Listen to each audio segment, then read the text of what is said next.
So that threads gone well so far. Looking alright so far. When am I getting my fucking ads?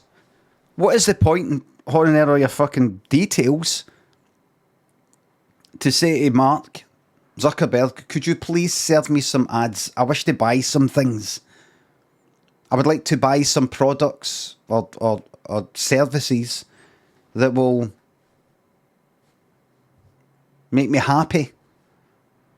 Could you please make sure I don't get any ads that are irrelevant to me by taking all my fucking details? How often I breathe, how heavy I breathe, what percentage is through my nose, through my mouth, and give me just the right ads. Where are my fucking ads? What you don't want is for them to take your details and you don't get ads. Then you're like, where's my information gone? You said they were for ads. Where are the ads?